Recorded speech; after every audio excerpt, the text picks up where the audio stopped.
एक बार एक वैज्ञानिक ने एक टिड्डे तो पकड़ा और उसे अपनी आवाज पर छलांग लगाना सिखाया।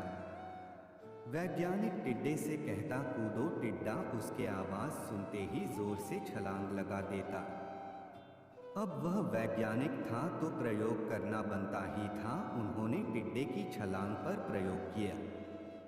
वैज्ञानिक ने उसकी एक टांग तोड़ दी और फिर बोला कूदो। अब टिड्डे की छलांग की दूरी कम हो गई।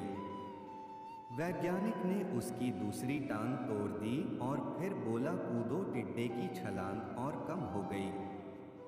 अब तोड़ी गई उसकी तीसरी टांग, फिर छलांग की दूरी और कम हो गई।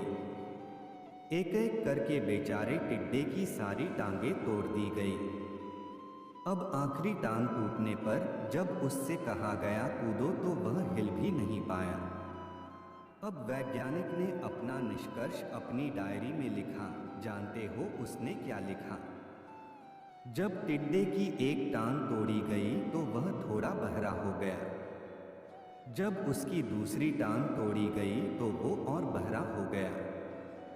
हर टांग टूटने के साथ वो और बहरा होता गया और सारी टांग टूटने के बाद वह बिल्कुल बहरा हो गया। अब जोर जोर से चिल्लाने का भी उस पर कोई असर नहीं हुआ। वो तो अपनी जगह से हिला तक नहीं, छलांग लगाना तो दूर की बात थी। इस कहानी को सुनकर सभी को ऐसा ही लग रहा है ना कि क्या मूर्ख वैज्ञानिक था, इतनी सीधी सी बात उसे समझ में नहीं आई। या कुछ लोग ये भी सोच रहे होंगे कि ये तो किसी बच्चे को भी पता है कि टिड्डे की छलांग उसके टांग टूटने की वजह से कम होती जा रही थी, ना कि वह बहरा हो गया था। दोस्तों, हम सभी जीवन में कई बार ऐसे ही मूर्ख बन जाते हैं। कई बार जीवन में दो घटनाएं एक साथ ऐसे घटती हैं कि उनका एक दूसरे से कोई संबंध होता ही नहीं, फिर भी ऐसा लगता है कि गहरा संबंध है। कभी कभी दिखता कुछ और है लेकिन समझ कुछ और आता है और वास्तव में होता कुछ और है। इसीलिए अगर पछताना नहीं है तो जीवन में जल्दबाजी में कोई निर्णय ना ले, हमेशा समझबूझ का इस्तेमाल करें, सावधानी बरते, नतीजे सोच विचार कर ही निकालें।